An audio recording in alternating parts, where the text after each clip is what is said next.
If you care about real agricultural history, field-tested methods, and experiments that actually change soil instead of just feeding it, subscribe to Farm Logic now. This is one of those techniques that sounds wrong until you understand the history behind it. I didn't invent this. Ancient farmers used it quietly for thousands of years. I tested it, and what happened to my soil forced me to rethink everything I thought I knew about fertility, drainage, and water retention. Why stones were never considered waste by ancient farmers. Modern gardening treats stones as a problem to remove. Ancient farmers treated them as infrastructure.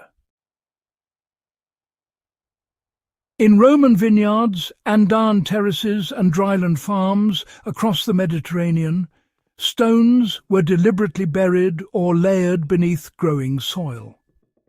These were not drainage accidents. They were intentional systems designed to regulate moisture, temperature, and mineral availability.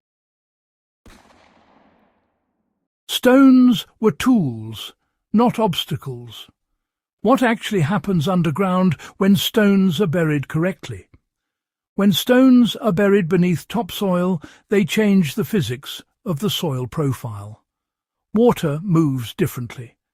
Instead of pooling or running off, moisture slows as it hits stone layers, condenses, and redistributes. Air pockets form around irregular surfaces, improving oxygen flow to roots. Over time, microbial life colonizes these spaces. Fungal networks expand along stone surfaces. The soil becomes structured instead of compacted. This is not theory. It is soil mechanics combined with biology. Why my soil changed faster than any compost or amendment I've used. Within just one season, the soil above the buried stones became noticeably darker, looser, and, well, much easier to work. Earthworms even showed up where none had existed before. After a rain, the surface dried evenly instead of cracking, and during hot spells, the soil managed to stay cool for a good bit longer. The stones acted as a sort of thermal mass, absorbing heat during the day and then releasing it slowly at night. This helped stabilize the root zone temperatures and, reduce stress on the plants. Compost feeds the soil, but stones, well, they reorganize it. Here's how ancient farmers managed to control water without any irrigation at all. In those dry regions, stones were either buried or stacked to capture dew and channel rainfall underground. Moisture would condense on the cooler stone surfaces and then seep into the surrounding soil. This technique, you see, allowed crops to survive those long dry periods without any surface watering. Nowadays, modern gardeners tend to rely on hoses, mostly because they remove the very systems that once stored water naturally. Burying stones, well, it restores that hidden reservoir. Here's how I applied this method, step by step, without disturbing my garden. I dug shallow trenches, about a foot deep, and placed mixed-sized stones loosely in the bottom. Then I covered them with the original soil, amended only lightly with organic matter. No gravel beds, no fabric barriers, just stone and soil. I avoided sharp layers and allowed irregular gaps. Those gaps, they really do matter. They create airflow, microbial habitat, and water movement. Beds planted above these zones perform better across every metric: root depth, moisture retention and yield consistency. Why stone size matters more than people realize. Large stones create voids, but fewer contact points. Small stones compact too tightly. The best results came from mixed sizes, roughly fist-sized, down to gravel, layered loosely. This mimics natural subsoil structures found in ancient agricultural land. Uniformity is the enemy here. Irregularity creates resilience.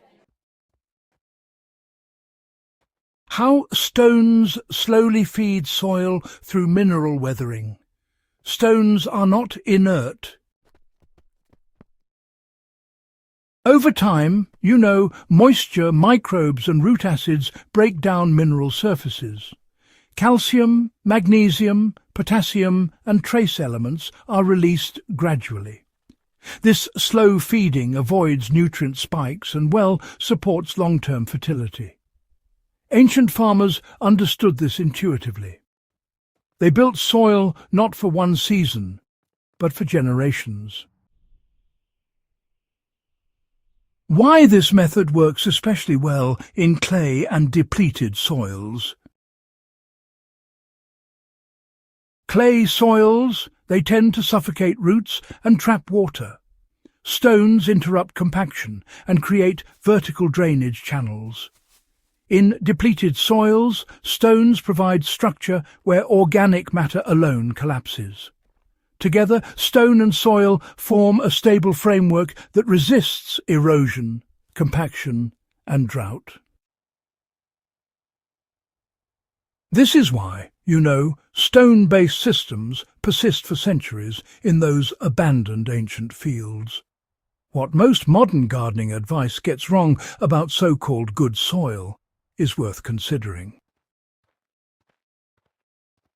Good soil. Well, it's not just about the percentage of organic matter. It's about structure, airflow, moisture movement, and a proper microbial habitat. Stones, they address what compost simply cannot. Compost feeds life, sure, but stones give it a place to live. Remove either, and the whole system just weakens. But if you combine them, soil becomes something else entirely, almost magical. Now, why did this knowledge nearly disappear?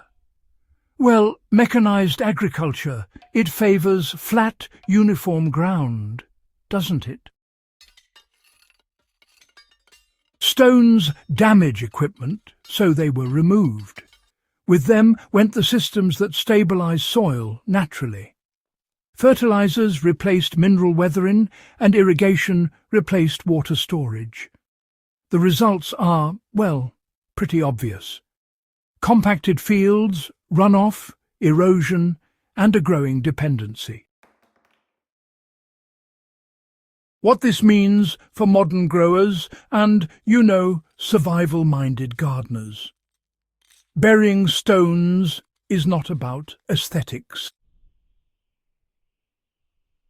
It is about building soil that actually functions under stress.